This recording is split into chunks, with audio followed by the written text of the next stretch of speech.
Compró una casa en las montañas por solo 3 monedas de plata antiguas, pero lo que parecía un comienzo barato se convertiría en la decisión más peligrosa de su vida. ¿Te imaginas el dolor de una mujer traicionada, humillada públicamente, intentando rehacer su vida con 2 hijas adolescentes, en un pueblo donde todos conocen su vergüenza? Carmen Solís tenía 42 años cuando su vida se derrumbó. No solo se derrumbó su matrimonio, sino también su dignidad, su seguridad económica, su propia identidad. Y todo comenzó con una mentira que perduró durante meses, susurrada a sus espaldas en cada esquina del pueblo de San Miguel de Yauyos, en los Andes peruanos. Antes de continuar, suscríbete al canal y dale like, porque lo que esta mujer descubrió en esa casa abandonada te hará cuestionar todo sobre la traición, los secretos y el precio que pagamos por el silencio.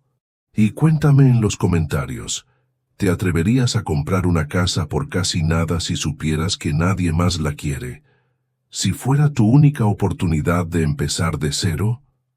San Miguel de Yauyos, en el año 2003, era uno de esos pueblos peruanos que el tiempo parecía haber olvidado. Calles empedradas que subían y bajaban, entre casas de adobe y techos de barro, paredes pintadas de colores pastel que se desvanecían bajo el implacable sol de la altura. A 3.500 metros sobre el nivel del mar, donde el aire es tenue y cada respiración parece incompleta. El pueblo sobrevivía gracias a la agricultura de subsistencia, el turismo ocasional de aventureros que buscaban senderos olvidados y principalmente las remesas enviadas por los niños desde Lima o el extranjero. Era un lugar donde todos se conocían, donde los secretos eran imposibles y donde el honor de una familia podía verse destruido en una tarde de chismes en la plaza principal. Carmen Solís trabajaba como enfermera en el pequeño puesto de salud del pueblo.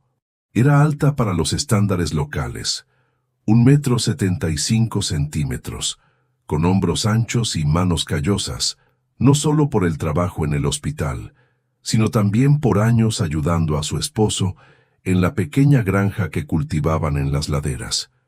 Su rostro estaba marcado por el sol de altura, sus ojos oscuros y profundos antes sonreían, pero ahora reflejaban una tristeza permanente, como nubes que nunca se disipan del todo. Ernesto Solís no era ni revolucionario ni santo. Era un hombre común, un técnico agrícola que trabajaba para el ayuntamiento, asesorando a pequeños agricultores sobre riego y rotación de cultivos. Ganaba poco, pero lo suficiente para que Carmen y él pudieran mantener a sus 2 hijas, Sofía, de 16 años, y Lucía, de 14, con comida y uniformes escolares limpios. Nada más. Sin lujos ni viajes. Solo la vida sencilla de una pareja que trabajó duro y crió a sus hijas con dignidad. Pero Ernesto albergaba un secreto que se pudrió como una fruta olvidada al sol. Fue la mañana del 15 de marzo de 2003 cuando todo se reveló. Carmen estaba en el centro de salud atendiendo a la señora Felicitas, una mujer de 70 años con hipertensión, cuando la hija del alcalde, Jessica Paredes, entró en la sala de espera. Jessica tenía 23 años, piel clara heredada de su madre limeña, cabello teñido de rubio que contrastaba marcadamente con el paisaje andino, uñas siempre cuidadas y ropa ajustada que escandalizaba a las mujeres mayores. Era conocida por su arrogancia, por tratar a los lugareños como inferiores y por ostentar el poder de su padre como escudo contra cualquier consecuencia.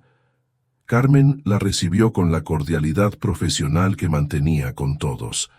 «Buenos días, Jessica. ¿Te sientes bien?» La joven miró a Carmen con una expresión extraña. No era un desprecio común, era algo peor. Era compasión mezclada con desafío. «Estoy genial, Carmen. Mejor que nunca, la verdad». Había algo en la manera en que pronunciaba el nombre de Carmen, con una familiaridad excesiva, casi íntima, que hizo que la enfermera sintiera una punzada en el estómago. «Necesita una consulta. El doctor Ramírez estará aquí en 1 hora». Jessica se acercó. Sus tacones altos resonaban en el suelo de cerámica agrietada. Olía a perfume caro, algo completamente fuera de lugar en ese ambiente de desinfectante y pobreza. «No vine a una consulta. Vine a advertirte, de mujer a mujer». Carmen sintió que el suelo se movía bajo sus pies, pero mantuvo la postura erguida con expresión neutral. Doña Felicitas, sentada en la silla a su lado, fingió no oír, pero sus ojos brillaban con la cruel curiosidad de quien percibe el escándalo. ¿Advertir sobre qué? Sobre Ernesto y yo, sobre Lima, sobre que nos vamos mañana y él no regresa. El silencio que siguió fue tan absoluto que Carmen pudo oír el zumbido del ventilador de techo roto, el ladrido lejano de un perro en la calle, su propia sangre latiendo en sus oídos como los tambores de una ejecución. «¿Qué dijiste?» Jessica sonrió. No era una sonrisa de victoria barata. Era peor. Era la sonrisa de alguien que por fin puede dejar de fingir, que está harto de esconderse. «Ernesto y yo llevamos 8 meses juntos, Carmen. 8 meses. Me quiere. Dijo que nunca te quiso de verdad, que se casó contigo por presión familiar, que eres fría, distante, que solo te importa el trabajo y las chicas. Dijo que conmigo se siente vivo por primera vez en 20 años. Cada palabra era una cuchilla afilada que cortaba capas de piel, músculos y huesos hasta llegar al corazón. «¿Estás mintiendo?» «¿Hola?» Jessica abrió su costoso bolso de diseñador y sacó un celular. En la pantalla una foto. Ernesto y ella abrazados en una habitación de hotel que Carmen reconoció de inmediato. El Hotel Bolívar de Lima, donde ella y Ernesto habían pasado su luna de miel 22 años atrás. La misma cama, las mismas cortinas de terciopelo rojo. Carmen sintió que la bilis le subía a la garganta. Vació la cuenta conjunta la semana pasada, continuó Jessica, con la voz ahora más suave, casi dulce, como si explicara algo obvio para un niño lento. Vendió la finca de su madre a mi padre por una cantidad simbólica. Los papeles estaban a su nombre, así que era legal. Usó el dinero para comprar pasajes de avión y alquilar un departamento en Miraflores. Empezamos una nueva vida. Lamento tener que enterarme así, pero pensé que merecía saberlo antes de que simplemente desapareciera. Doña Felicitas dejó escapar un suspiro sonoro y teatral. Otras personas en la sala de espera, 3 mujeres y un hombre mayor, se dieron la vuelta sin siquiera fingir discreción. Carmen miró a Jessica, luego a la gente que la observaba con esa mezcla tóxica de lástima y satisfacción que siempre muestran los espectadores de tragedias ajenas. Falda. Su voz salió baja, pero firme como una roca. «Carmen, yo solo. Sal ahora, o te sacaré a rastras». Jessica retrocedió, quizá por primera vez en su vida, sintiendo miedo de alguien que no fuera su padre. Había algo en la postura de Carmen, en la forma en que se alzaban sus anchos hombros, en la forma en que apretaba los puños, que prometía verdadera violencia. La joven salió rápidamente, haciendo resonar sus tacones sobre la calle adoquinada. Carmen se quedó quieta en medio de la habitación, rodeada de miradas y susurros que comenzaban a extenderse como un reguero de pólvora. Doña Felicitas fue la primera en hablar, su voz estridente cortando el aire. «Lo sabía.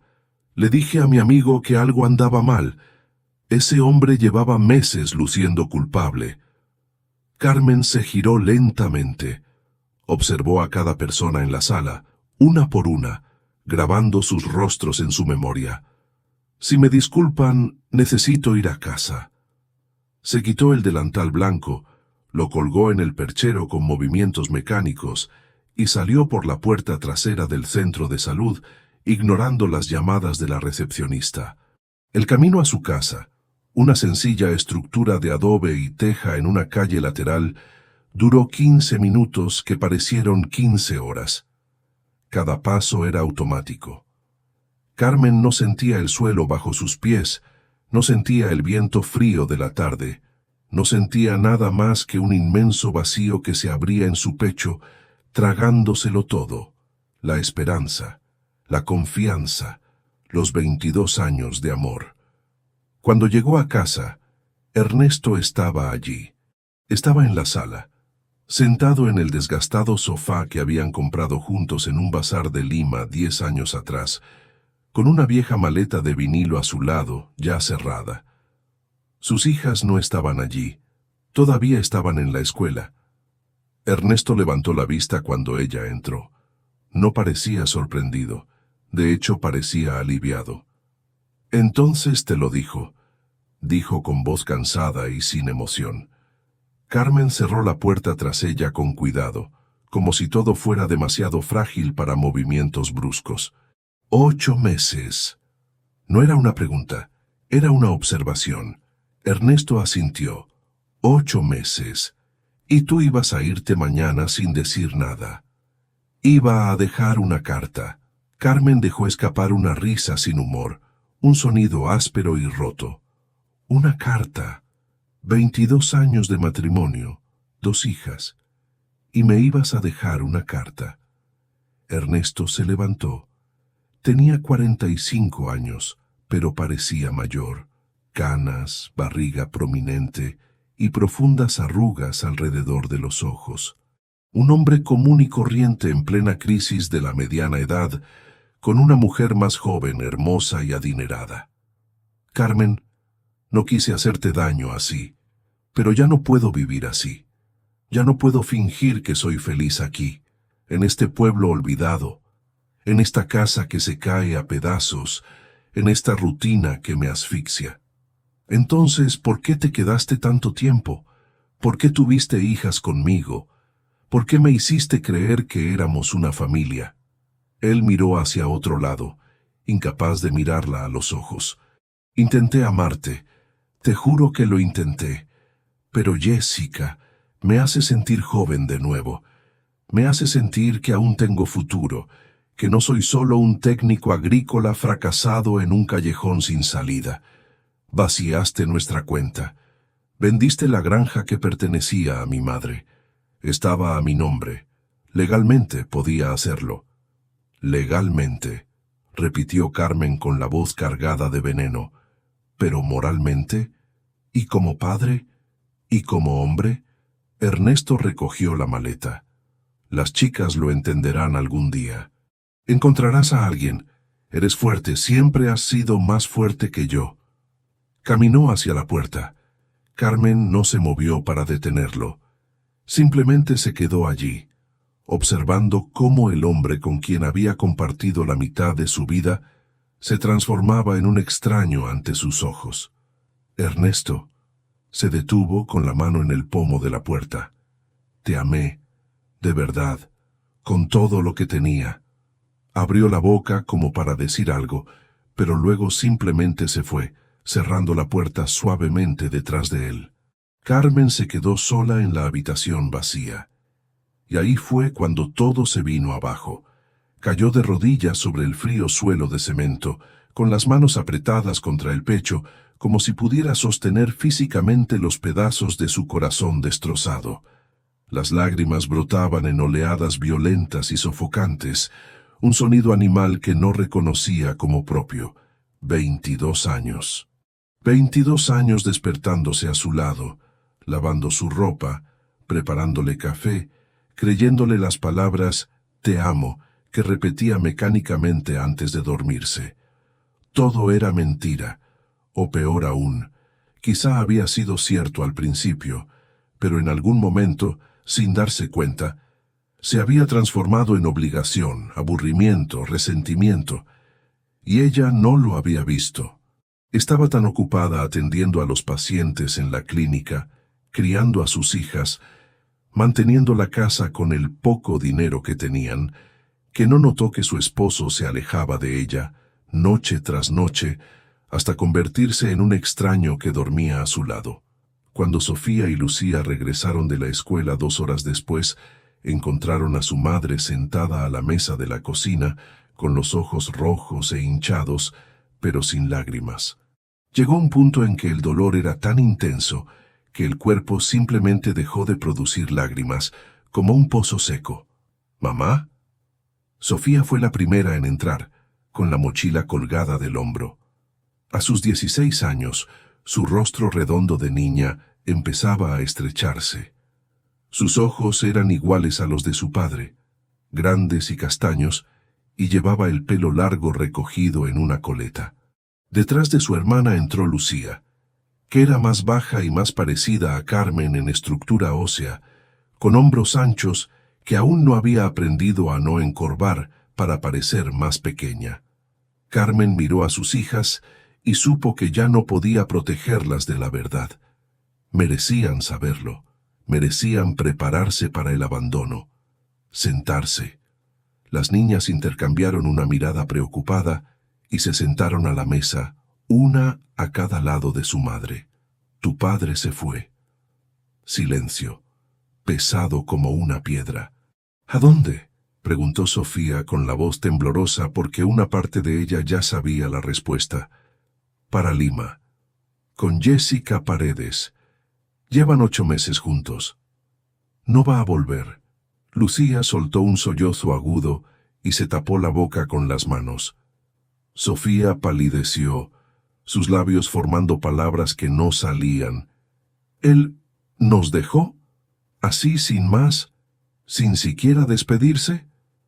Carmen asintió, incapaz de hablar sin que su voz se quebrara nuevamente. «¿Pero qué pasa con nosotros? ¿Qué pasa con la escuela? ¿Qué pasa con la casa?», preguntaba Sofía a ráfagas, desesperada. «¿Cómo vamos a vivir?». Era la pregunta que Carmen había evitado hacerse durante las últimas 2 horas. ¿Cómo iban a vivir? Su salario como enfermera en el centro de salud era miserable, 900 soles al mes, el equivalente a $250 estadounidenses. Apenas cubría la comida de 3 personas, y mucho menos el alquiler, la ropa, los útiles escolares y las medicinas.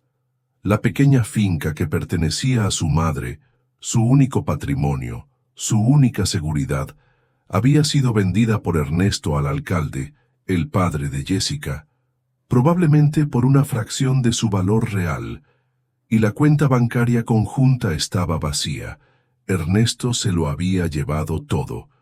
«Ya lo encontraremos», dijo Carmen, con voz más firme de lo que esperaba. «Siempre hemos encontrado la manera.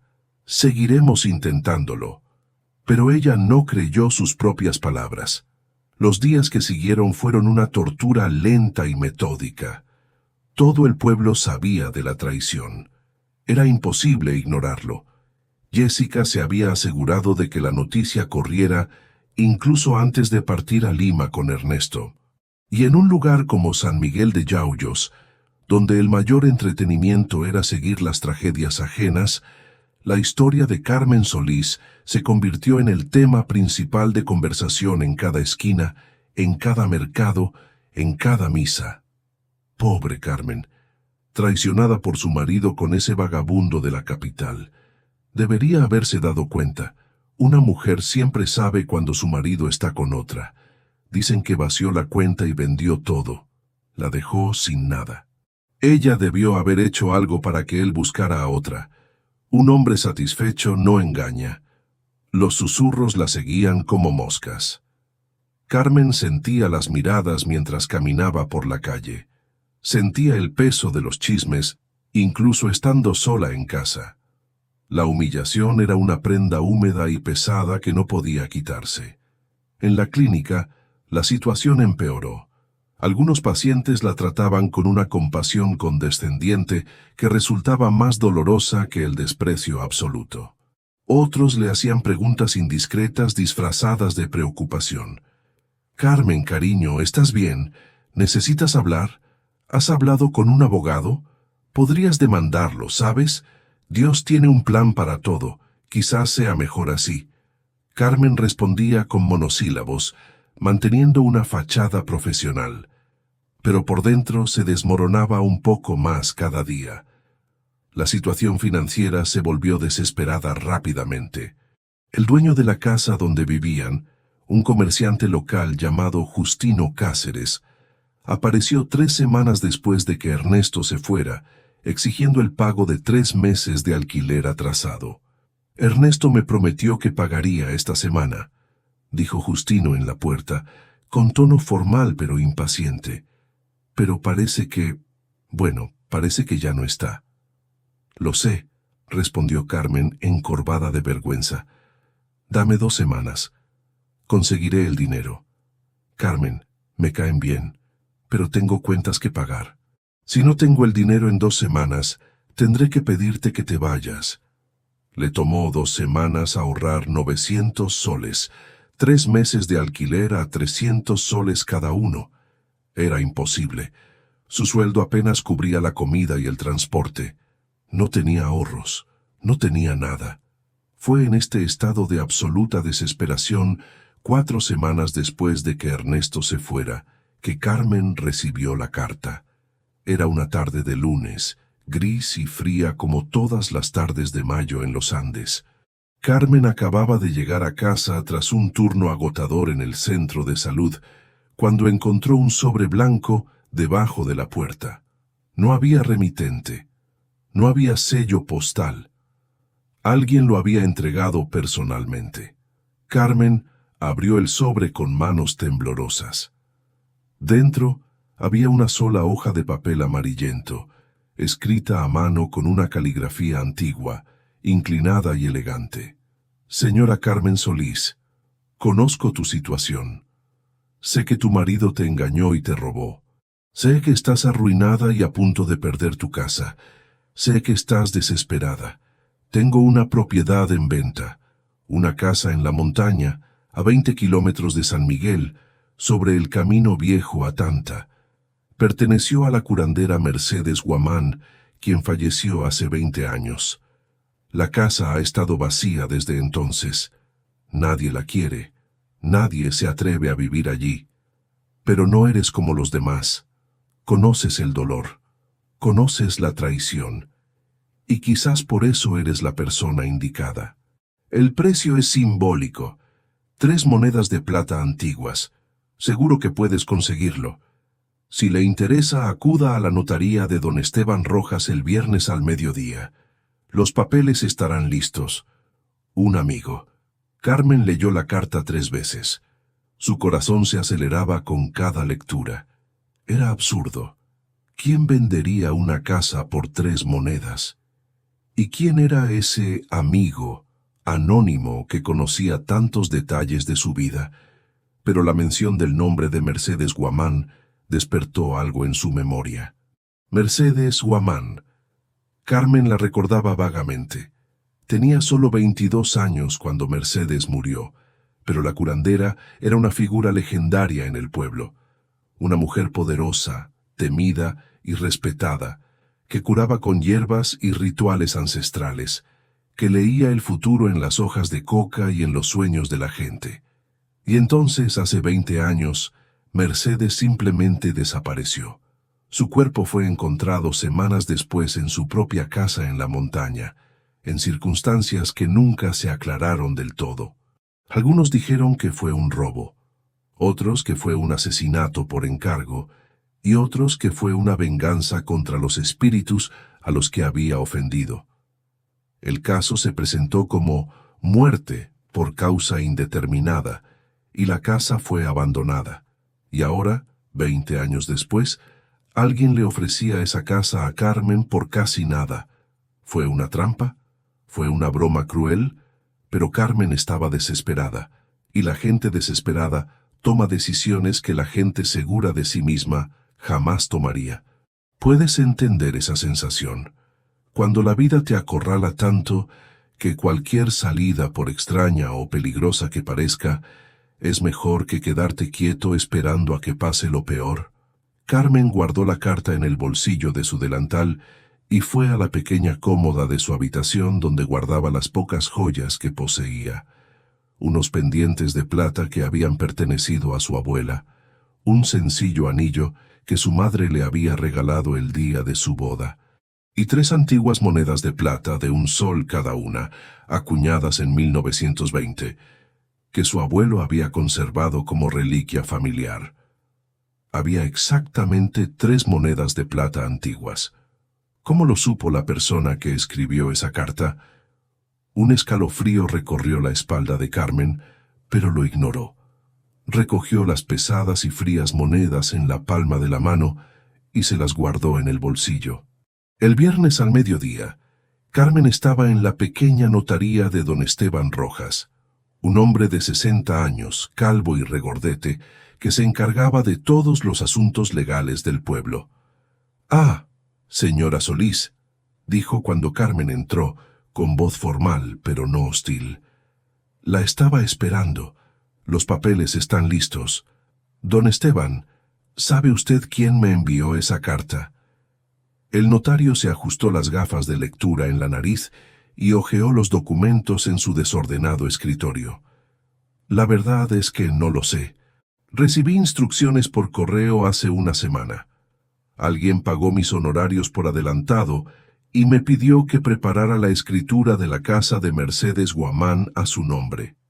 Todo completamente legal, debo decir.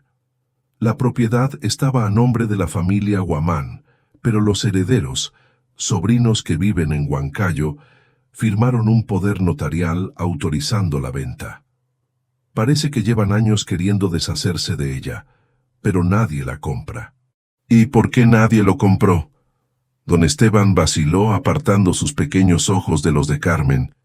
«Bueno, hay historias, ya sabes cómo es, gente supersticiosa». «¿Qué tipo de historias?». El notario suspiró y se reclinó en su silla, que crujió bajo su peso.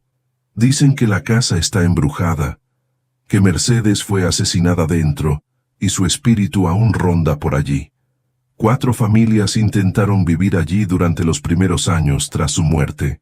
Todas huyeron en cuestión de semanas, hablando de cosas extrañas, objetos que se movían solos, susurros en quechua antiguo, una figura femenina que aparecía en las ventanas por la noche». Carmen sintió que se le encogía el estómago, pero mantuvo una expresión neutra. «¿Y tú lo crees?». Don Esteban se encogió de hombros. «Soy un hombre de leyes, señora. No trato con espíritus, pero puedo decir que la casa existe. Es sólida. Tiene paredes de piedra y adobe, techo de teja y agua de pozo. Estructuralmente no tiene ningún defecto. Si las historias son ciertas o no, bueno, eso lo tendrá que descubrir usted misma». Empujó los papeles sobre la mesa. «Solo necesito que firmes aquí, aquí y aquí. Y las 3 monedas, por favor». Carmen firmó los documentos con manos ligeramente temblorosas. Luego colocó las 3 monedas de plata sobre la mesa. Chocaron contra la madera con un sonido que pareció resonar mucho más fuerte de lo debido. Don Esteban recogió las monedas, las examinó brevemente con ojo profesional y asintió. «Perfecto. Siéntase como en casa, señorita Solís, que Dios la proteja». La forma en que pronunció esas últimas palabras, «que Dios la proteja», no sonó como una bendición cortés, sonó como una advertencia sincera. Carmen salió de la notaría con la escritura doblada en su vieja bolsa de tela. Ahora era dueña de una casa que nadie más quería. Una casa supuestamente embrujada por una mujer que había fallecido hacía 20 años. Pero era una casa, un techo, un lugar para sus hijas, un lugar lejos de las miradas compasivas y los rumores maliciosos del pueblo. Y tal vez, solo tal vez, un lugar donde finalmente pudiera respirar sin sentir el peso aplastante de la humillación en cada movimiento. Esa noche, Carmen les contó a Sofía y Lucía sobre la casa. «Nos vamos a mudar», dijo con voz firme por primera vez en semanas. «Vamos a salir de aquí. Empezaremos de cero en un lugar donde nadie conozca nuestra historia, donde nadie nos mire con lástima. Pero mamá, protestó Sofía, ¿qué pasa con la escuela? ¿Y con mis amigos? Puedes tomar el autobús a la escuela. No está tan lejos. Son 20 kilómetros. ¿Y si las historias son ciertas?, preguntó Lucía con voz débil y asustada. ¿Y si la casa está realmente embrujada? Carmen miró a su hija menor y sintió una ola de determinación endurecerle el pecho. Entonces nos enfrentaremos a los fantasmas, porque te garantizo una cosa, hija mía, los vivos pueden dar mucho más miedo que los muertos. El cambio ocurrió un sábado gris de junio, cuando el frío de la altura le azotaba la piel expuesta y el cielo parecía una losa de hormigón clavada en las montañas. Carmen logró convencer a don Jacinto, un camionero mayor que hacía repartos entre pueblos, para que los llevara a su casa por 50 soles y la promesa de cuidar su hipertensión gratis durante los próximos 6 meses. Todo lo que tenían en el mundo cabía en la parte trasera de la vieja camioneta. 3 colchones delgados y manchados, una mesa de madera con 2 patas tambaleantes, 6 sillas desparejadas, ollas y sartenes abolladas, ropa embalada en bolsas de plástico y una caja de cartón con fotografías que Carmen no se había atrevido a tirar. 22 años de mentiras, sonriéndole en papel fotográfico descolorido. El viejo camino a Tanta era más un sendero ensanchado que una carretera propiamente dicha. Serpenteaba entre las montañas, subiendo y bajando en curvas cerradas, con el precipicio siempre a la izquierda, piedras sueltas rodando bajo los neumáticos. Don Jacinto conducía en silencio, masticando coca, con la mirada fija en el estrecho sendero. Sofía y Lucía iban atrás, aferradas a los costados de la caja, con el rostro pálido de frío y miedo. Carmen estaba en la cabina con don Jacinto, observando cómo cambiaba el paisaje. El pueblo se perdía en la distancia.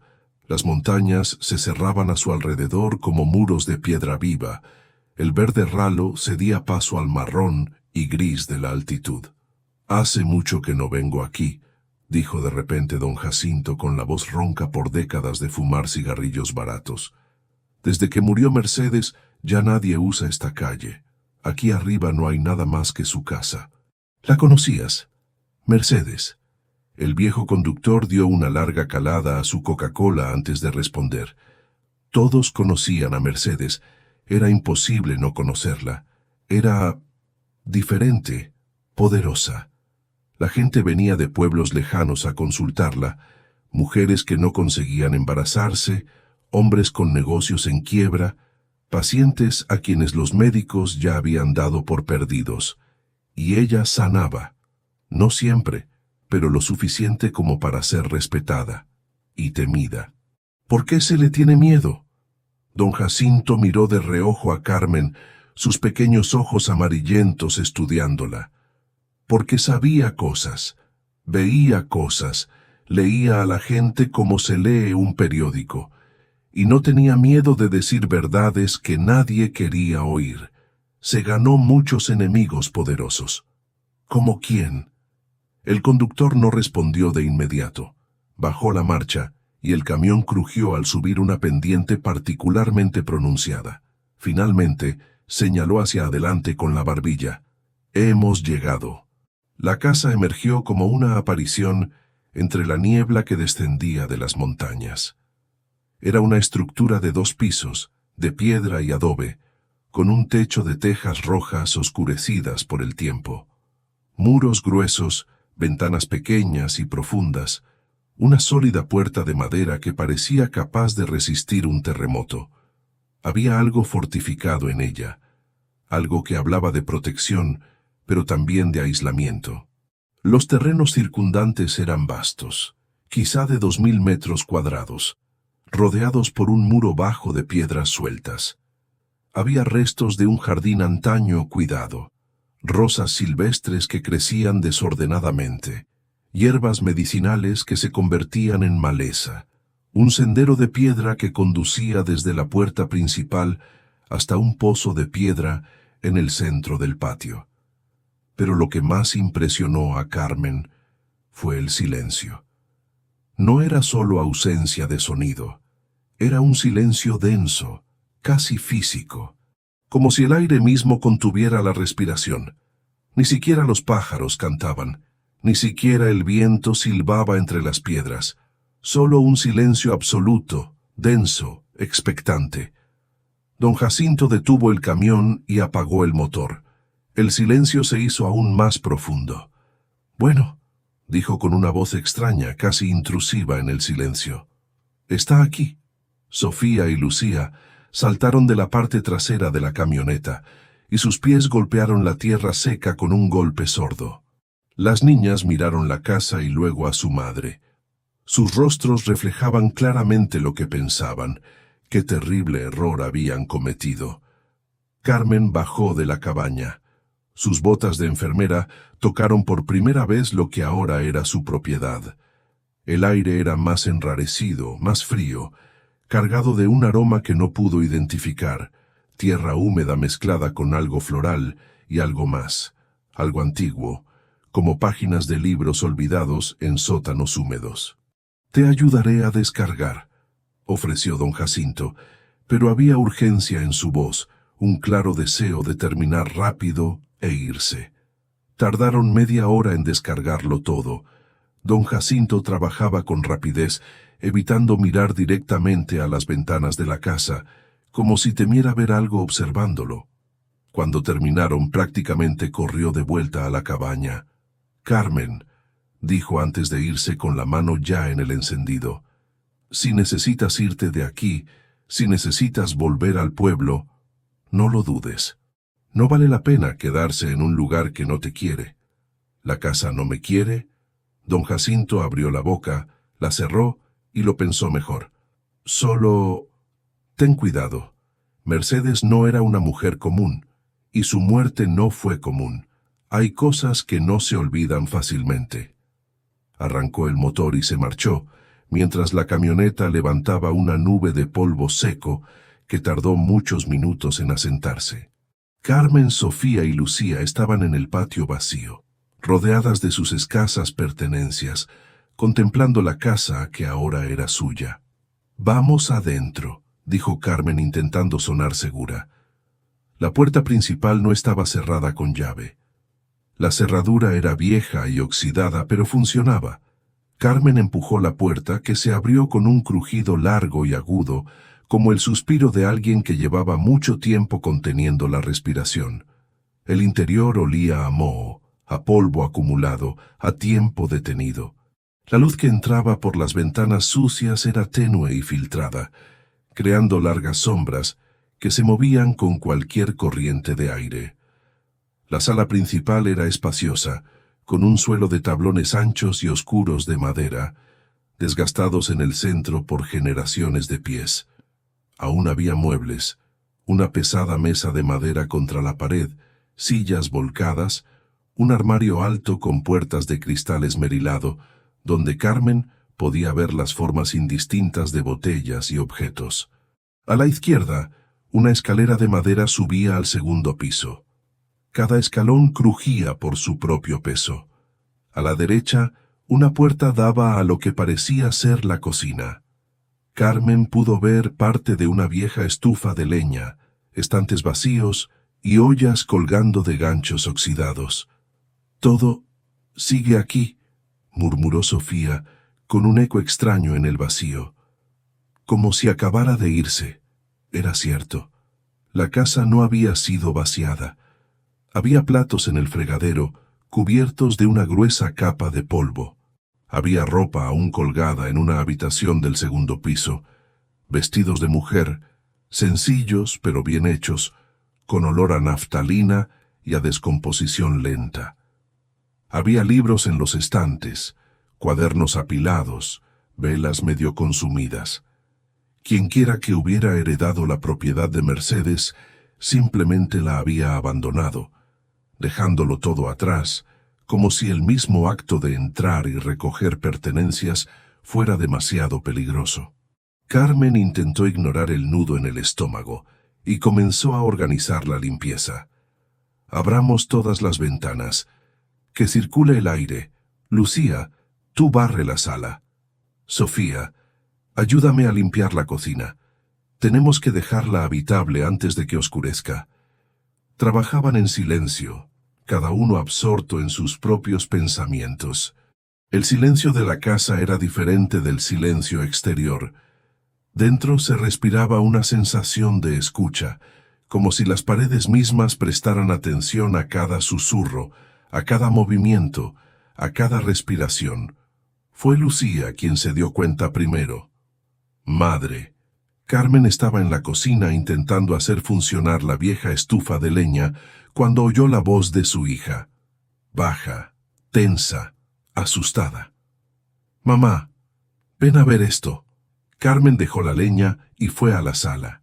Lucía estaba de pie en el centro de la habitación, con la escoba aún en la mano, mirando fijamente la vitrina alta. ¿Qué era? Lucía señaló con la escoba, con la mano ligeramente temblorosa. Eso es, en el armario. Carmen se acercó y miró a través del cristal empañado. Dentro del armario, entre frascos de vidrio con hierbas secas y polvos de colores indefinidos, había algo que le llamó la atención. Una muñeca. No era una muñeca de niño. Era una muñeca de trapo, del tamaño de la mano de un adulto, hecha de tela gruesa y cosida con hilo negro grueso. Tenía una forma vagamente humana, cabeza, cuerpo, brazos y piernas, pero el rostro era solo un círculo de tela blanca sin rasgos distintivos, y colgaba de una cuerda roja, balanceándose ligeramente incluso sin corrientes de aire. «Es solo una muñeca vieja», dijo Carmen, intentando parecer despreocupada. Mercedes era curandera. Debió de usarla en algún ritual. «Se mueve, mamá. Mira. Se balancea». Carmen miró con más atención. La muñeca sí se balanceaba, con un movimiento suave y rítmico, como si alguien la acabara de tocar. Pero acababan de entrar. Nadie había abierto el armario. «Es solo aire que entra por las grietas», explicó Carmen, pero su propia voz no sonaba convincente. Sofía salió de la cocina secándose las manos con un paño viejo. «¿Has oído eso?» «¿Escuchar qué?» Un susurro. Viene de arriba, como si alguien hablara en el segundo piso. Las tres mujeres permanecieron en completo silencio, escuchando. Y entonces Carmen escuchó. Era casi imperceptible, más una vibración en el aire que un sonido real. Palabras en un idioma que no entendía del todo, pero que reconocía. Quechua antiguo, el idioma que hablaba su abuela cuando Carmen era niña, antes de morir, y llevarse consigo ese conocimiento. Las palabras vinieron de arriba, del segundo piso. «Quédate aquí», ordenó Carmen, con la voz más áspera de lo que pretendía. «Mamá, no subas», suplicó Lucía con los ojos abiertos por el miedo. «Necesito ver qué es. Probablemente solo sea el viento en los tablones sueltos». Carmen subió las escaleras. Cada escalón crujía bajo sus pies, anunciando su presencia. El pasillo del segundo piso era estrecho y oscuro, con 4 puertas, 3 cerradas y una entreabierta al final. El susurro provenía de la puerta entreabierta. Carmen caminaba despacio, con el corazón latiendo demasiado fuerte, demasiado rápido. Empujó la puerta lentamente. Era un dormitorio. El dormitorio de Mercedes, presumiblemente. Había una cama estrecha con sábanas amarillentas por el tiempo, una cómoda de madera con un espejo ovalado agrietado y una mecedora frente a la ventana. Y la silla se movía. Se balanceaba suavemente, de un lado a otro, como si alguien invisible estuviera sentado en él, perdido en algún pensamiento distante. Carmen se quedó paralizada en la puerta, con todo el pelo erizado. No había corriente de aire. La ventana estaba cerrada. No había explicación lógica para ese movimiento. Y entonces la silla se detuvo. Simplemente se detuvo, como si quien estaba sentado en él hubiera decidido levantarse. El susurro cesó. El silencio regresó, aún más denso, aún más pesado. Carmen retrocedió un paso, luego otro. Salió de la habitación, cerró la puerta con cuidado y bajó las escaleras lo más rápido que pudo, sin correr. Sofía y Lucía la esperaban en la sala, con el rostro pálido. ¿Y luego?, preguntó Sofía. Carmen forzó una sonrisa que no engañó a nadie. Nada. Solo madera vieja asentándose. Las casas viejas hacen ruido. Es normal, pero no era normal. Y los tres lo sabían. Pasaron el resto de la tarde limpiando en silencio, evitando hablar de lo que habían visto y oído. Instalaron los colchones en la habitación principal. Carmen se negó a dormir en el segundo piso esa primera noche. Improvisaron una comida sencilla de pan, queso y té de hierbas que encontraron aún sellados en latas en la cocina de Mercedes. Cuando cayó la noche, cayó rápida y completamente. No había electricidad. Mercedes vivía solo de velas y lámparas de aceite. Carmen encendió 3 velas que encontró en un armario y las colocó por la habitación.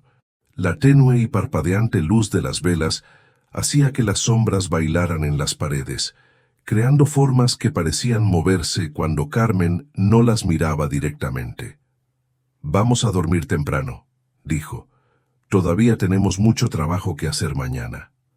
Pero ninguno de ellos pudo dormir. Se acostaron uno al lado del otro sobre los delgados colchones, mirando el oscuro techo con vigas de madera, escuchando los sonidos de la casa, el crujido de las tablas, el crujido de las vigas, contrayéndose con el frío de la noche, el silbido bajo del viento que finalmente comenzó a soplar afuera. Y luego, alrededor de la medianoche, comenzó el sonido. Pasos. Pasos en el segundo piso. No eran pasos pesados. Eran ligeros, mesurados, el sonido de pies descalzos caminando lentamente por el pasillo de madera. Lucía agarró la mano de Carmen, clavándose las uñas en la piel de su madre. ¿Estás escuchando? Soy. Los pasos se movieron por el pasillo, se detuvieron, luego comenzaron a bajar las escaleras. Un paso, luego otro, lento, metódico, inevitable. Carmen se sentó, con el cuerpo tenso como una cuerda de violín. Él buscó algo que pudiera usar como arma.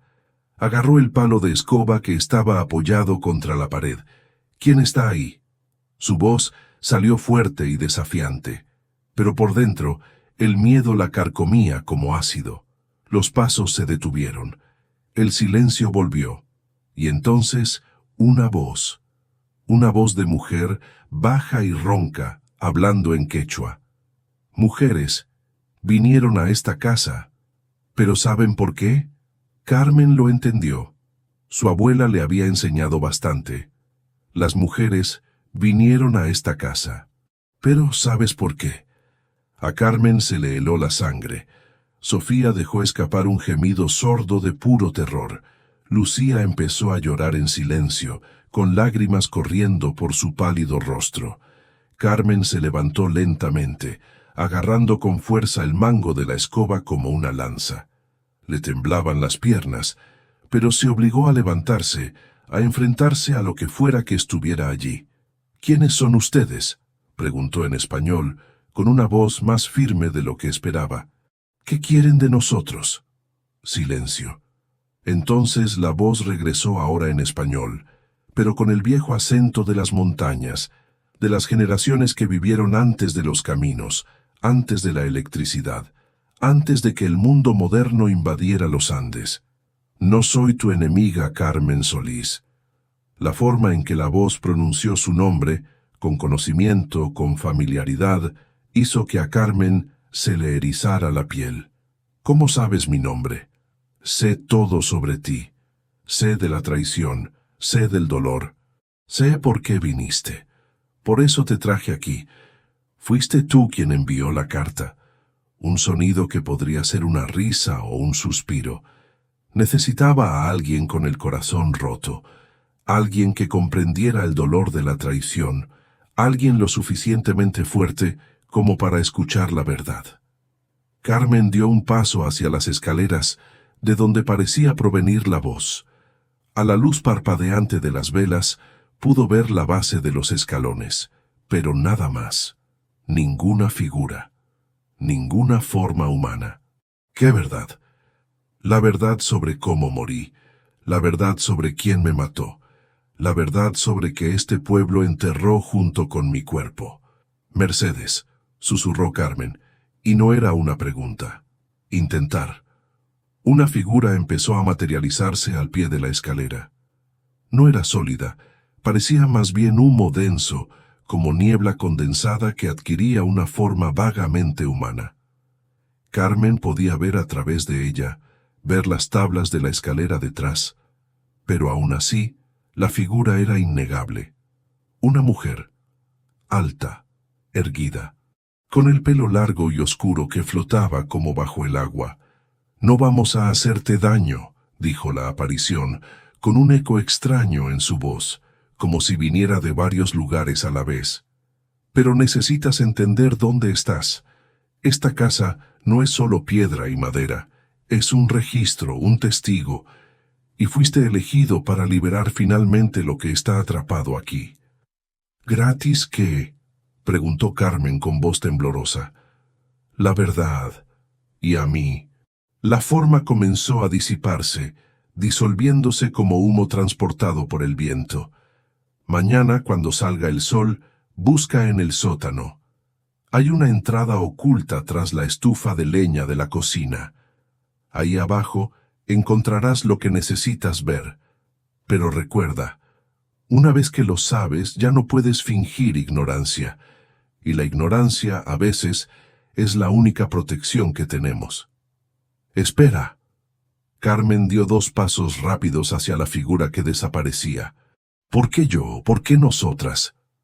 La voz de Mercedes llegó una última vez, ahora lejana como el eco de un eco. «Porque te traicionó quien debería haberte protegido, y yo también. Y este dolor, Carmen Solís, este dolor en particular, crea una conexión que perdura hasta la muerte». La forma desapareció por completo. El silencio volvió. Las velas temblaron como si hubiera pasado una brisa, pero no había viento. Luego, todo volvió a quedar en silencio. Carmen permaneció inmóvil durante largos minutos, con el corazón latiendo tan fuerte que podía oírlo en sus propios oídos. Luego, lentamente, regresó donde sus hijas yacían acurrucadas sobre el colchón, temblando. «Mamá, ¿qué fue eso?», susurró Sofía con la voz entrecortada. «¿Qué pasa?». Carmen se sentó junto a sus hijas y las abrazó fuerte. «No lo sé, pero no creo que quiera hacernos daño». «Es un fantasma, mamá», gritó Lucía contra el hombro de Carmen. «La casa está embrujada. Tenemos que irnos». «¿A dónde?», preguntó Carmen, y la brutal simplicidad de la pregunta silenció a la muchacha. ¿A dónde irían? De vuelta al pueblo, donde cada rostro era un recordatorio de la humillación, donde cada rincón albergaba un rumor malicioso. ¿De vuelta a la casa de alquiler que ya no podían permitirse? ¿A la calle? «Nos quedaremos», dijo Carmen, con una determinación inquebrantable. «Vamos a averiguar qué quiere. Haremos lo que sea necesario. Y entonces quizá por fin tengamos paz. Todos». Ninguno de los dos durmió esa noche. Permanecieron despiertos hasta el amanecer, abrazados, observando las sombras bailar en las paredes, esperando que la voz regresara, que los pasos volvieran a oírse. Pero no pasó nada más. Cuando la primera luz gris del amanecer comenzó a filtrarse por las grietas de las ventanas, Carmen se levantó. «Quédense aquí», les dijo a sus hijas. «Voy a revisar la cocina». «Mamá, no. Quédate aquí». No había lugar para la discusión en el tono de Carmen. Entró en la cocina. Sus pasos resonaban en el viejo suelo de madera. La estufa de leña ocupaba casi la mitad de la pared del fondo, una enorme estructura de hierro fundido y ladrillos refractarios, con una chimenea que se elevaba por el techo. Carmen examinó la estufa con atención. A primera vista, no tenía nada de especial, pero entonces notó algo. Las piedras del suelo, justo detrás de la estufa, se veían diferentes, más oscuras, con una línea casi imperceptible que formaba un cuadrado, una trampilla. Carmen empujó la estufa con todas sus fuerzas. Era increíblemente pesada, pero tenía ruedas oxidadas debajo que no había notado antes. Poco a poco, la estufa se movía, crujiendo contra el suelo de piedra. Cuando por fin logró alejarlo lo suficiente, vio claramente una trampilla de madera oscura con un anillo de hierro incrustado. Carmen tiró del anillo. La trampilla se abrió con un profundo crujido, liberando un olor a tierra húmeda, moho y algo más. Algo vagamente químico, como medicina vieja o hierbas en descomposición. Una escalera de madera descendía a la más absoluta oscuridad. Carmen regresó a la habitación y cogió una de las velas. «¿Qué te pareció?», preguntó Sofía, ella y Lucía ahora de pie, abrazadas. «Un sótano. Voy a bajar». «¿Sola? Mamá, ¿estás loca?» «Necesito ver qué hay ahí abajo». «Entonces vamos contigo». Carmen miró a sus hijas. Sofía con su rostro desafiante ocultando su miedo, Lucía con los ojos rojos de llorar, pero aún de pie, aún luchando. Sintió una oleada de orgullo. «Está bien, pero quédate detrás de mí, y si te digo que subas, sube, sin discusión». Los tres bajaron la estrecha escalera, Carmen delante con la vela, sus hijas detrás, sus manos tocando los hombros de su madre para guiarlas en la oscuridad. El sótano era más grande de lo que Carmen esperaba. No era solo un trastero, sino una habitación completa, con techo abovedado de ladrillo y suelo de tierra. Las paredes eran de piedra, húmedas y cubiertas de musgo y salitre, y estaba lleno de cosas. Estantes con cientos de frascos de vidrio, con hierbas secas, polvos de colores, líquidos oscuros que podrían ser tinturas o venenos. Una mesa de trabajo llena de instrumentos que Carmen reconoció de la clínica. Tijeras, pinzas, bisturíes viejos, mezclados con otros que no reconoció, hechos de hueso y piedra. Cuadernos apilados, atados con cuerda. Y en la pared del fondo, un altar improvisado. No era un altar católico. No había crucifijos ni santos de yeso. Era algo más antiguo, más visceral. Había una mesa baja cubierta con un mantel rojo oscuro, casi negro. Sobre ella, velas consumidas, platos de barro con restos de ofrendas podridas hace mucho tiempo, y en el centro, una fotografía. Carmen se acercó al altar, con la luz de la vela parpadeando en su mano. La fotografía era antigua, en blanco y negro con un marco de madera sencillo. Mostraba a un hombre de unos 50 años, con cabello oscuro peinado hacia atrás, un bigote espeso, un traje a medida y una postura rígida y orgullosa. Sus ojos, incluso en blanco y negro, tenían un aire depredador. Y Carmen reconoció esa cara. No personalmente, el hombre de la foto debió de morir hace décadas. Pero reconoció los ojos. Había visto esos mismos ojos en otra persona. «Dios mío», susurró. «Mamá, ¿quién es?», preguntó Sofía, mirando por encima del hombro de Carmen. «Sí, creo que es don Augusto Paredes». «¿Paredes? ¿Como la familia del alcalde?». «Sí, el abuelo del actual alcalde. Era prácticamente el dueño de este pueblo en los años 50 y 60. Mi madre hablaba de él. Decía que era un hombre poderoso pero cruel, que robaba tierras a los indígenas, que sobornaba a las autoridades, que destruía a cualquiera que se interpusiera en su camino. Carmen miró alrededor del altar. Junto a la fotografía había un trozo de tela, seda negra rasgada. También había un vaso de cristal agrietado, con restos de un líquido evaporado hacía tiempo, y un trozo de papel amarillento, doblado varias veces. Con manos temblorosas, Carmen tomó el papel y lo desdobló con cuidado. Era una carta. La tinta estaba descolorida, pero aún legible. Estaba escrita a mano con la misma elegante caligrafía que Carmen había visto en la carta que la había llevado allí. Comenzó a leer en voz alta. Augusto, creíste que podrías usarme y luego desecharme como basura. Creíste que podrías tomar lo que quisieras de mí, mi cuerpo, mi conocimiento, mis secretos, y luego amenazarme cuando descubriera tus planes. Robarán las tierras de la comunidad de Tanta, usarán documentos falsos, sobornarán al juez y expulsarán a 40 familias de sus hogares para extraer oro ilegalmente.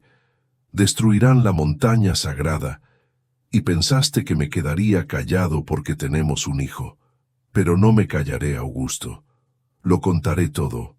Tomaré los documentos que guardaste aquí, creyendo que estaban a salvo. Se los entregaré a las autoridades de Lima. Te destruiré como intentaste destruirme. Esta es mi última carta, mi última advertencia. Si algo me pasa, la verdad quedará enterrada conmigo, pero no para siempre. La tierra siempre devuelve lo que ocultaba. Mercedes Guamán. El silencio en el sótano era tan denso que Carmen podía oír su propia sangre corriendo por sus venas. Tuvieron un hijo, susurró Lucía incrédula. Carmen dobló la carta lentamente, mientras su mente trabajaba conectando los puntos. Mercedes y don Augusto Paredes, un romance secreto, un hijo, documentos robados que prueban crímenes, y Mercedes muerta en circunstancias misteriosas. No fue un misterio, fue un asesinato. «Mamá, mira eso». Sofía señaló la pila de cuadernos atados a su escritorio. Carmen tomó el primer cuaderno y lo abrió. Eran registros, diarios meticulosos escritos por Mercedes en una mezcla de español y quechua. Hojeó las páginas leyendo fragmentos al azar. 15 de marzo de 1982. Augusto volvió. Trajo regalos, promesas. Siempre promesas que nunca cumple. Pero esta vez trajo algo más. Documentos que necesitaba ocultar. No sabe que leo español. No sabe que entiendo sus planes con el juez corrupto. Guardo copias. 3 de agosto de 1983. Nuestro hijo tiene 3 años. Nunca ha podido conocer a su padre. Augusto se avergüenza de él y de mí. Soy digna de compartir su cama, pero no de sentarme a su mesa. 12 de noviembre de 1983. Augusto amenazó con matar a nuestro hijo si hablaba. Dijo que podía hacer que pareciera un accidente. Pero no me callará. Voy a Lima la semana que viene. Voy a entregarle todo al fiscal. La última entrada fue del 18 de noviembre de 1983. Oí un coche que subía por la carretera. Es demasiado tarde. Ya llegó. Escondí los documentos en un lugar donde nunca los miraría. Si alguien lee esto, que mire donde el agua se encuentra con la piedra. La verdad está enterrada donde beben los muertos. Carmen cerró lentamente el cuaderno. Donde el agua se encuentra con la piedra, repitió. Donde beben los muertos. ¿Qué significa eso?, preguntó Sofía. Carmen pensó. Agua, piedra, muerto. El pozo, dijo de repente. El pozo del patio. Escondió los documentos en el pozo. Los 3 salieron rápidamente del sótano. La vela casi se apagó con la prisa. Carmen corrió al patio, donde se alzaba el pozo de piedra en el centro, cubierto con una tapa de madera podrida. Carmen quitó la tapa. El pozo era profundo. Pudo oír el eco al arrojar una piedrecita. Tardó 3 segundos en oír el golpe seco de la piedra al caer al agua. «Allí hay una cuerda», dijo Lucía señalando un gancho en la pared exterior de la casa, donde estaba enrollada una cuerda vieja y gruesa. Carmen agarró la cuerda, ató un extremo a una viga expuesta en el techo del pozo y arrojó el otro extremo hacia abajo. «Voy abajo». «Mamá, no. ¿Estás loca? Ese pozo debe tener 20 metros de profundidad. Necesito ver si está ahí. Necesito saberlo». Y antes de que las hijas pudieran discutir más, Carmen comenzó a bajar las escaleras. El descenso fue aterrador. La cuerda crujió bajo el peso de Carmen, y las fibras viejas se rompieron aquí y allá, haciéndole parar el corazón con cada pequeño crujido. Las paredes del pozo eran de piedra húmeda, cubiertas de musgo resbaladizo y limo que brillaba tenuemente con la escasa luz que llegaba desde arriba. Olía a tierra mojada, a cosas que crecían en la oscuridad, a descomposición lenta y húmeda.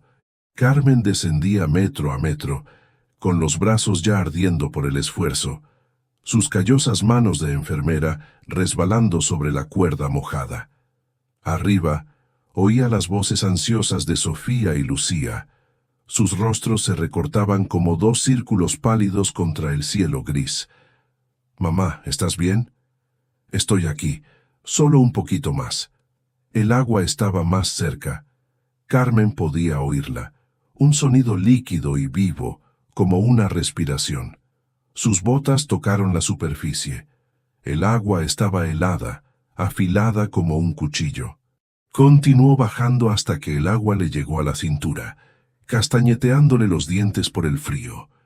La luz abajo era casi inexistente, solo un resplandor fantasmal proveniente de la abertura distante de arriba.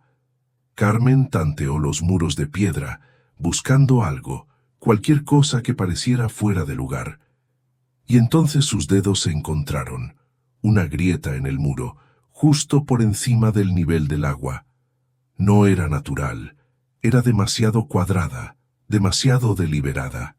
Carmen metió la mano en la abertura, con el corazón acelerado, imaginando serpientes, arañas o algo peor.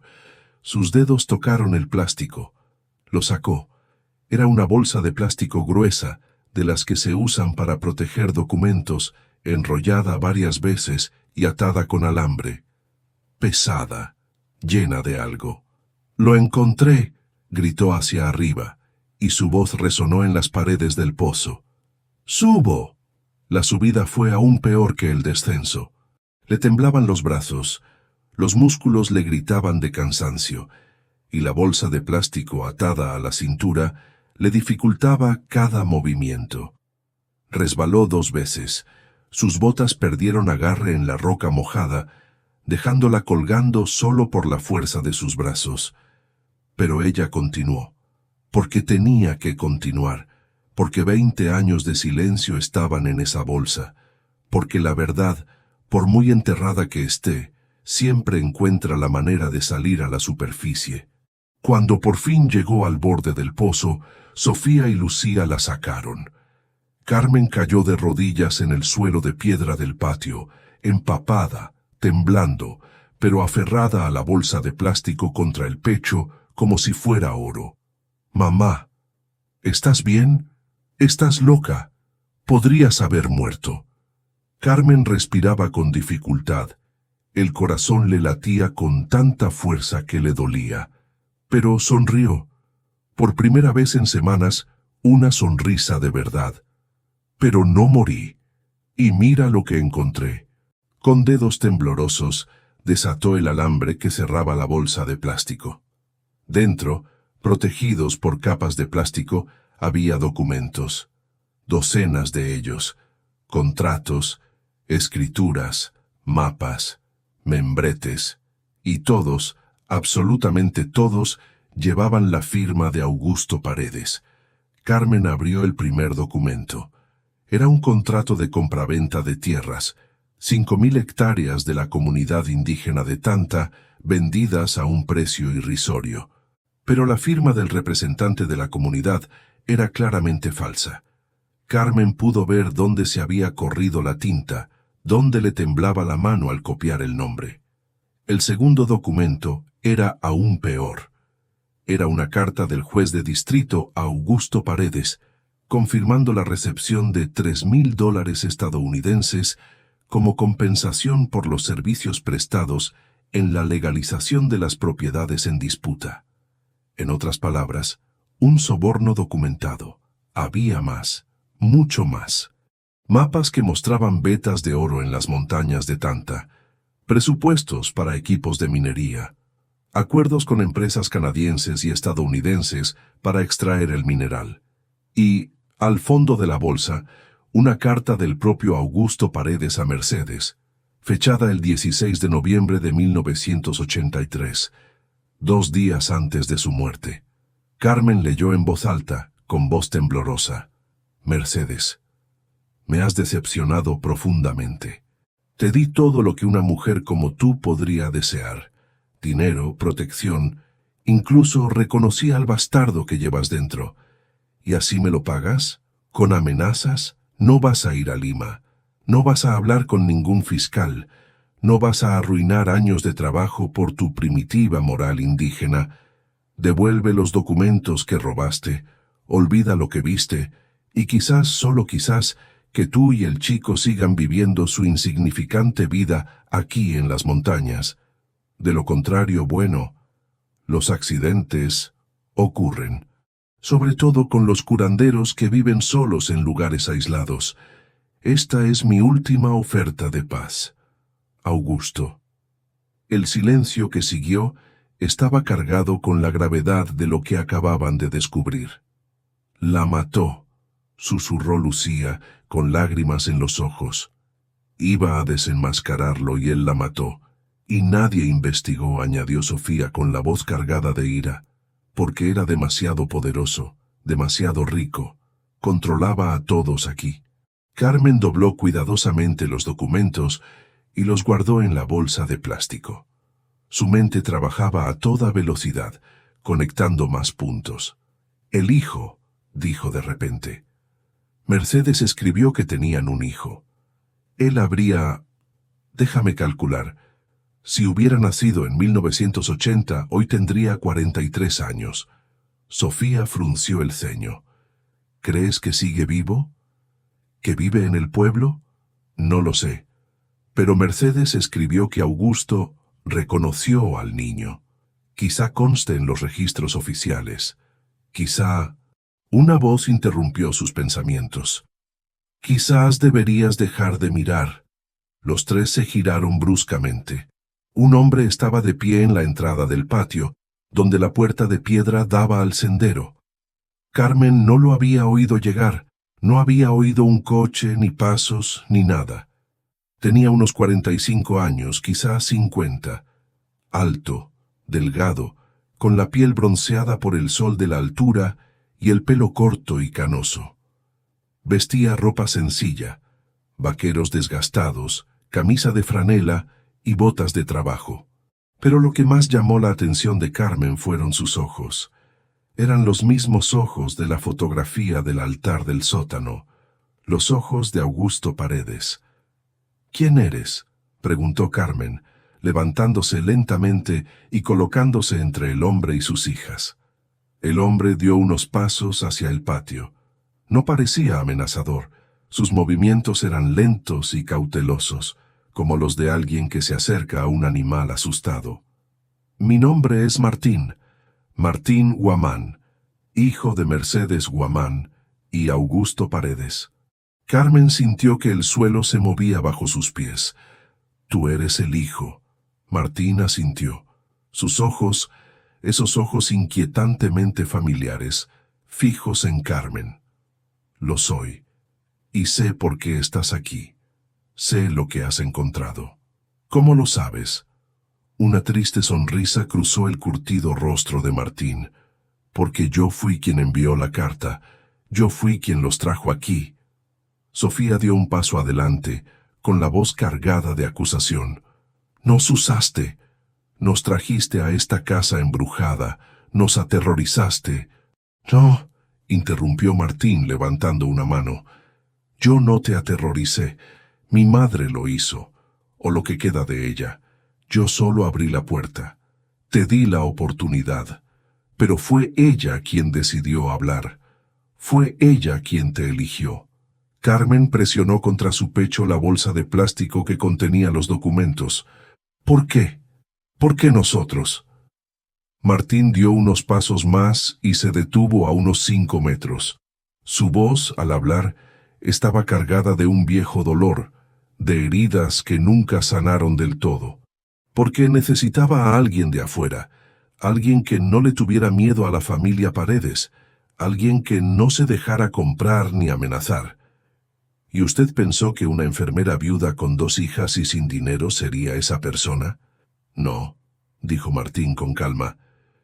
Pensé que una mujer traicionada por el hombre que juró protegerla, humillada públicamente, despojada de todo lo que tenía, pensé que esta mujer tendría la ira suficiente para hacer lo que debía hacer. La forma en que lo dijo, con tanta seguridad, con tanta comprensión del dolor de Carmen, hizo que algo se rompiera dentro de ella. No era manipulación, era reconocimiento, era un espejo. ¿Y qué hay que hacer?, preguntó Carmen bajando la voz. Martín miró la casa detrás de ellos, sus ventanas tan oscuras como ojos vacíos. Mi madre fue asesinada hace 20 años. Mi padre, Augusto Paredes, la mató porque iba a exponer sus crímenes. Nadie investigó. Nadie fue castigado.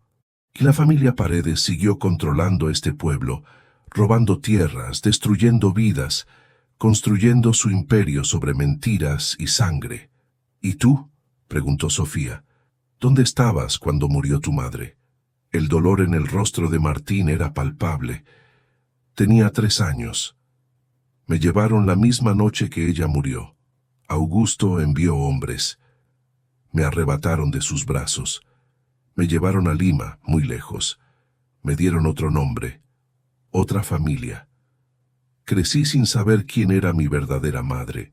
Solo descubrí la verdad a los 25 años, cuando mi madre adoptiva se estaba muriendo y lo confesó todo.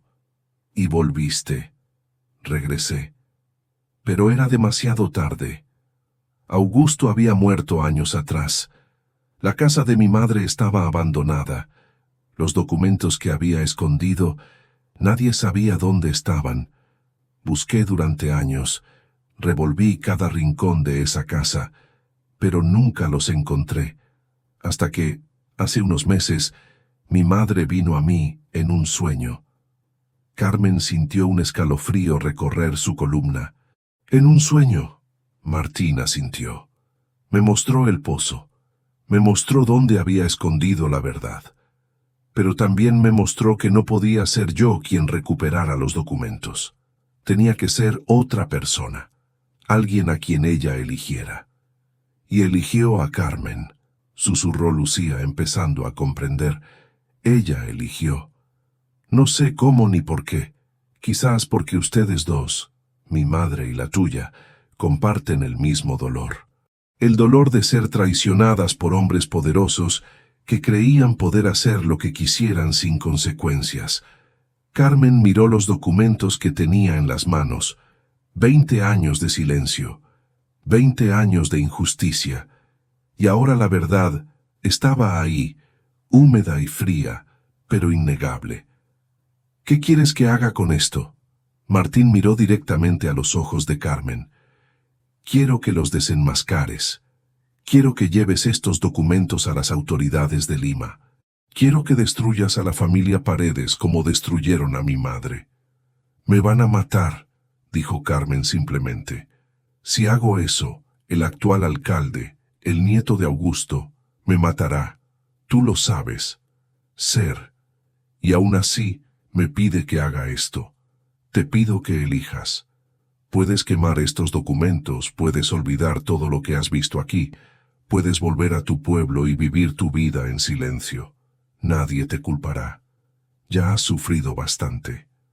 Martín dio otro paso y bajó la voz hasta casi ser un susurro. O puedes usar ese dolor, esa rabia que sientes por el hombre que te traicionó, por el mundo que permitió que eso sucediera, y transformarla en justicia, no solo por mi madre, sino por todas las mujeres que han sido utilizadas, traicionadas, descartadas y silenciadas. Carmen miró a sus hijas. Sofía tenía lágrimas en los ojos, pero su mirada era dura y decidida. Lucía temblaba, pero se mantenía de pie. No había huido. «Si hago eso», dijo Carmen con calma, «pondré a mis hijas en peligro». «Vete», asintió Martín. «Por eso tienes que pensarlo bien. Por eso no puedo tomar esa decisión por ti». Carmen cerró los ojos.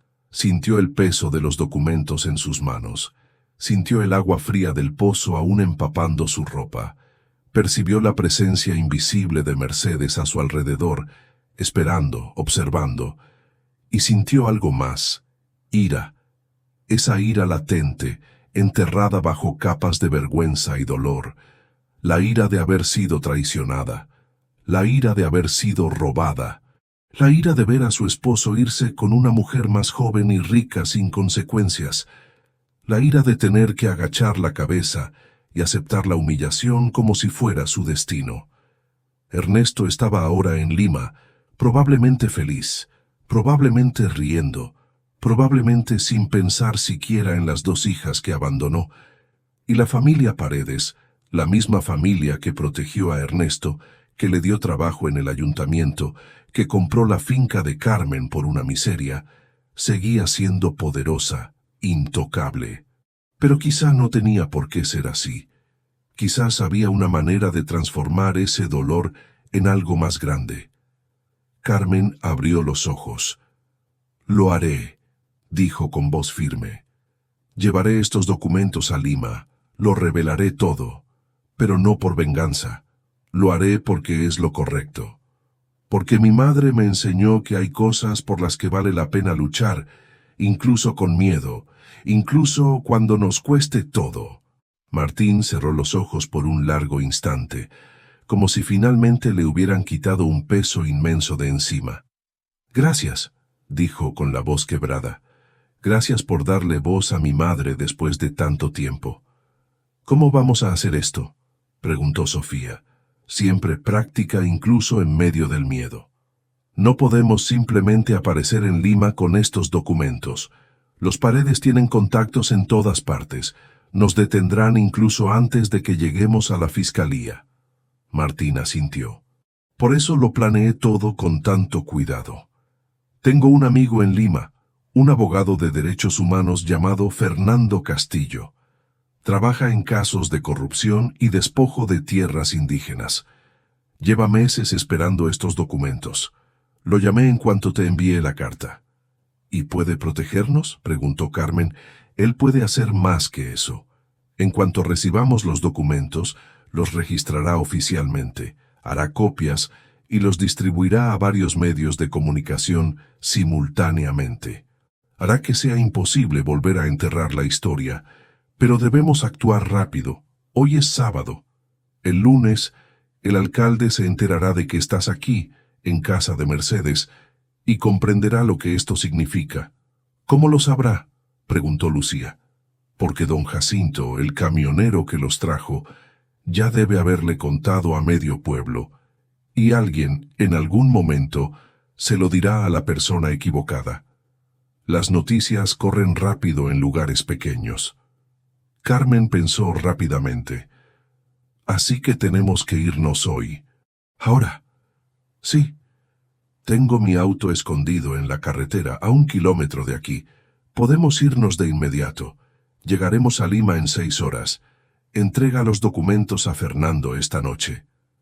«¿Y luego qué?», preguntó Sofía.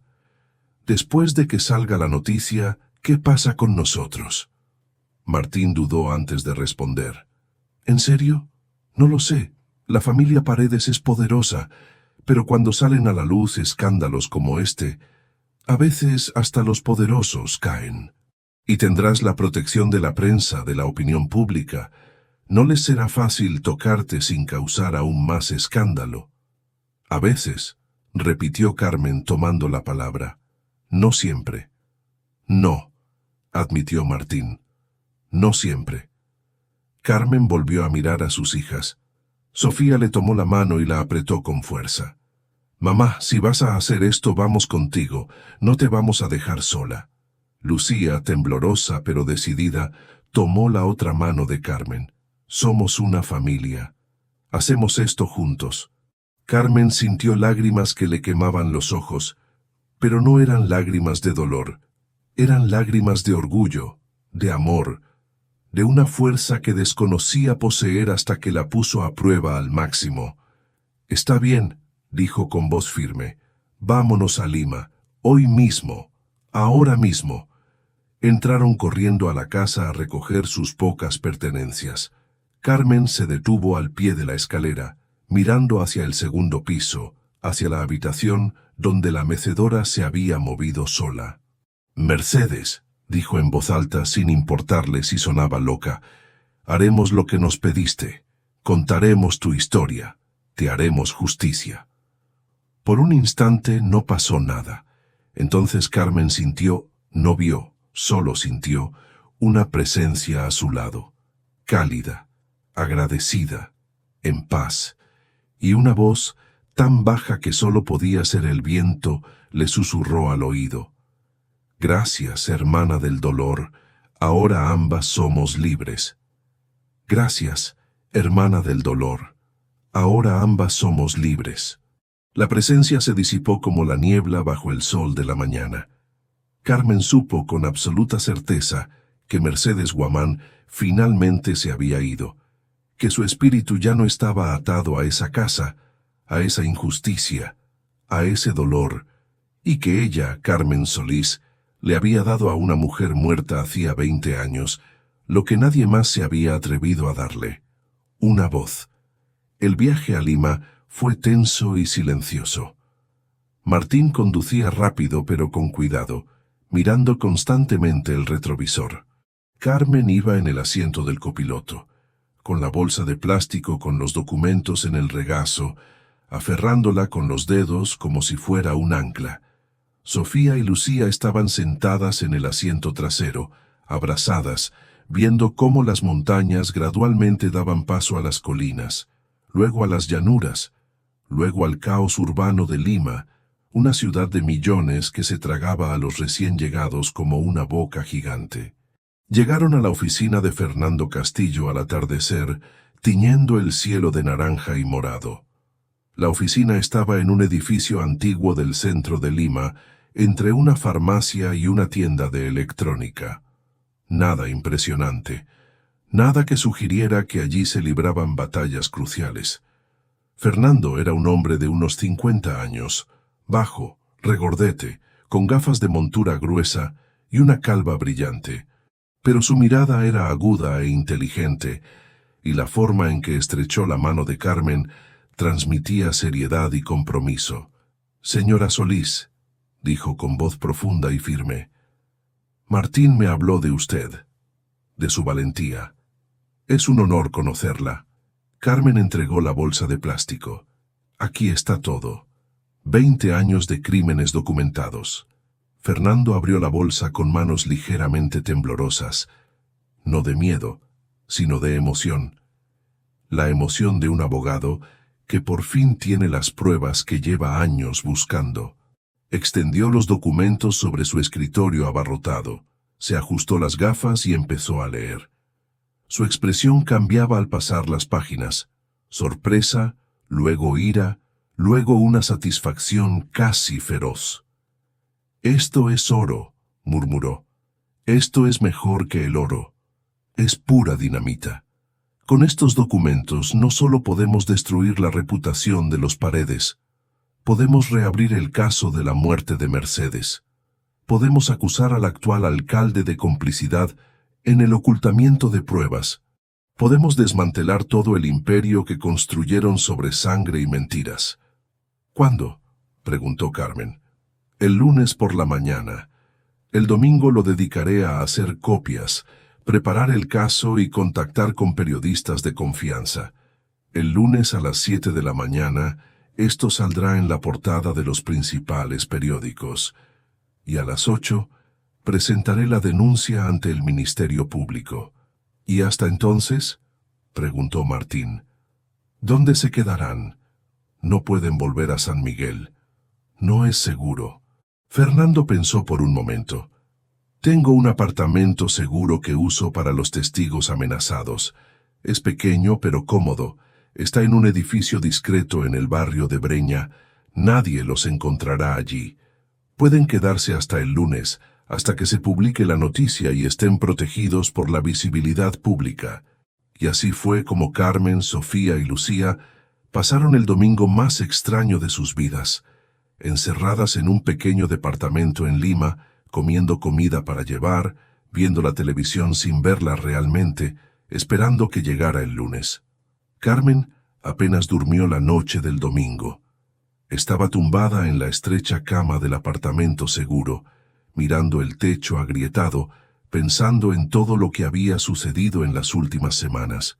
Ernesto la había traicionado, le había robado. Se había ido, abandonándola a ella y a sus hijas sin nada. Y de alguna manera extraña e inexplicable, esa traición había llevado a Carmen a ese momento, a una casa embrujada, a una verdad enterrada, a una elección que cambiaría no solo su vida, sino potencialmente las vidas de cientos de personas a las que los Paredes habían hecho daño durante décadas. ¿Crees en el destino? ¿En que algunos dolores, por terribles que sean, existen para llevarnos a lugares donde somos necesarios? Carmen no lo sabía, pero él sí sabía una cosa. Ella había transformado lo peor que le había pasado en algo importante. Él había tomado la ira, el dolor, la humillación, y lo había transformado en valentía. Lunes, 7 de la mañana. Carmen estaba en el apartamento seguro con sus hijas cuando sonó su celular. Era Fernando. «Ya está hecho», dijo con la voz vibrante de adrenalina. «La noticia está en todos los periódicos. La República, El Comercio, incluso CNN en español la recogió. Documentos revelan décadas de corrupción de la familia Paredes en Yauyos. Sanador asesinado hace 20 años por fin obtiene justicia. Valiente enfermera expone crímenes ocultos durante generaciones. Carmen, estás en los titulares».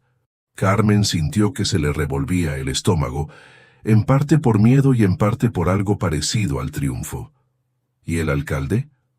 Está en pánico.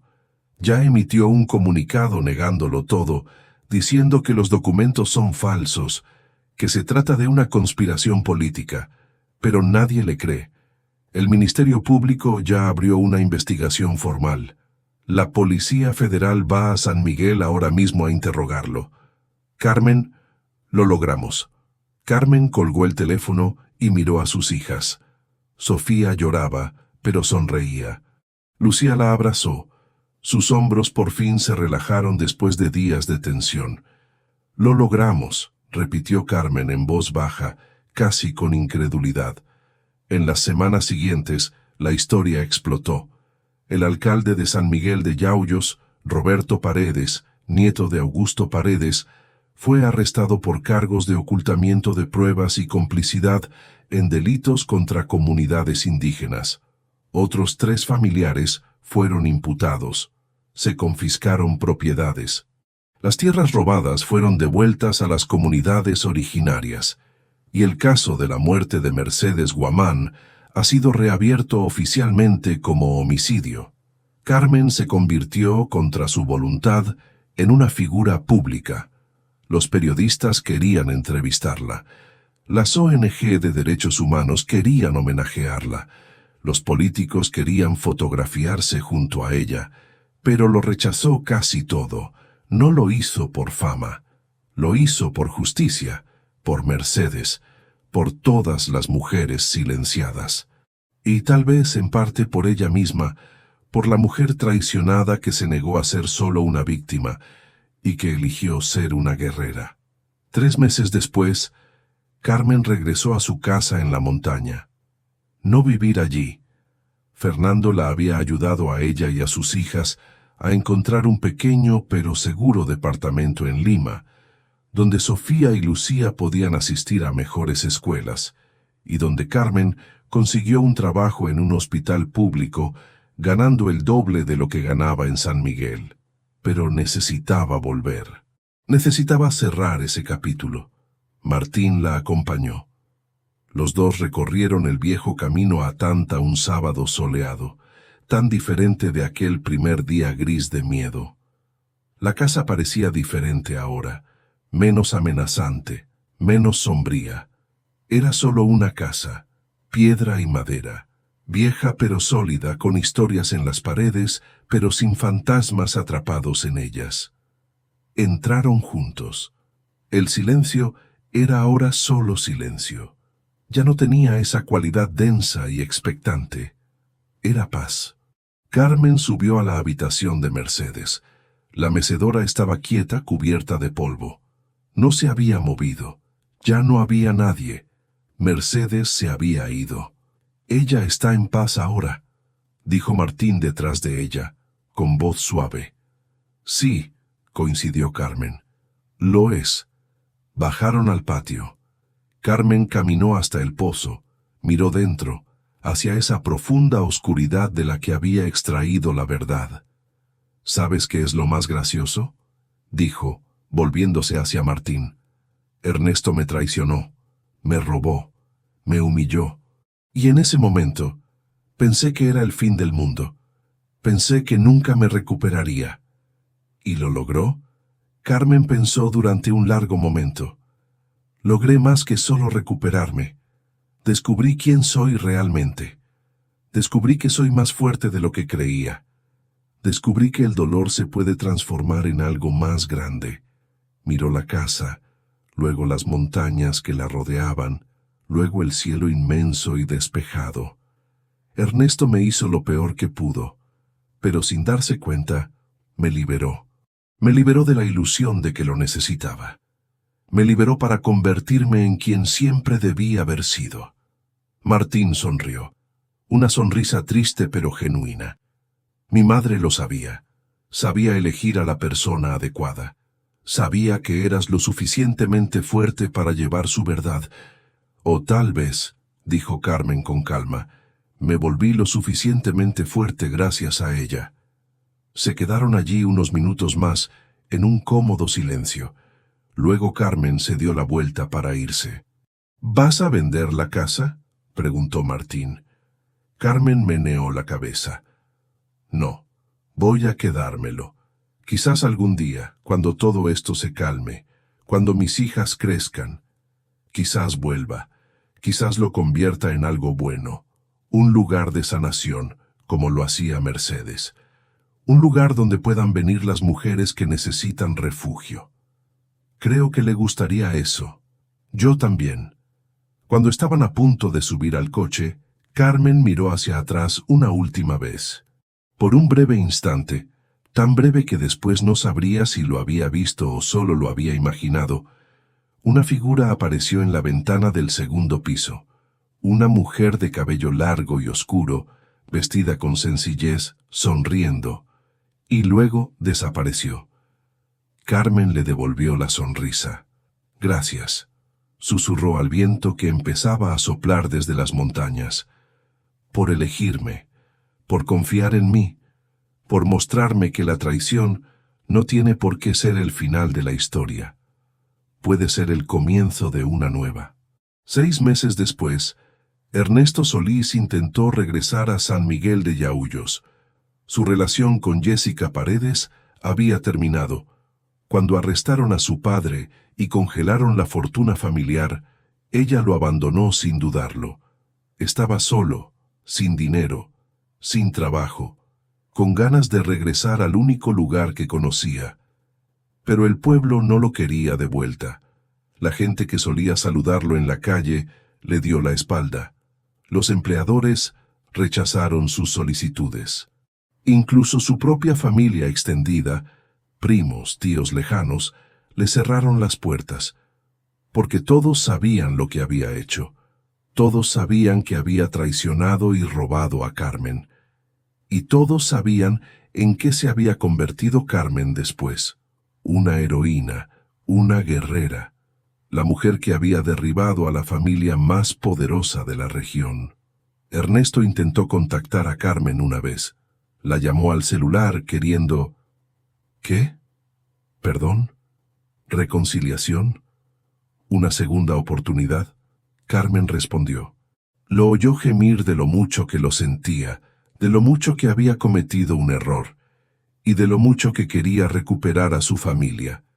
Y entonces, con una tranquilidad que no sabía que poseía, Carmen dijo, Ernesto, me hiciste lo peor que pudiste, pero ¿sabes qué descubrí? Que no te necesitaba, nunca te necesité. Eras una carga que llevaba pensando que era amor, y cuando te fuiste, por fin pude volar. Carmen, por favor, no me vuelvas a llamar, no me busques, no busques a nuestras hijas. Tú tomaste tu decisión, ahora vive con ella. Y colgó. Esa noche Carmen durmió mejor que en meses. Y tú, que seguiste esta historia hasta el final, déjame preguntarte, ¿alguna vez te ha traicionado alguien que juró protegerte? ¿Alguna vez has sentido ese dolor que parece que te destruirá y que nunca desaparecerá? Ten en cuenta que este dolor no tiene por qué ser el final. Puede ser el principio, puede ser el fuego que te transforme en algo más fuerte, más valiente, más genuino que nunca. Carmen compró una casa por 3 monedas de plata, y no solo encontró un hogar, sino también su propia fuerza. Encontró su voz, encontró su propósito, y tú también puedes. Si esta historia te tocó el corazón, suscríbete al canal, deja un me gusta y compártela con alguien que necesita escuchar que la traición no es el final. Es una oportunidad para renacer. Nos vemos en la próxima historia. Y recuerda, eres más fuerte de lo que crees. Y tu dolor, por intenso que sea ahora, puede convertirse en tu mayor fortaleza. Hasta la próxima.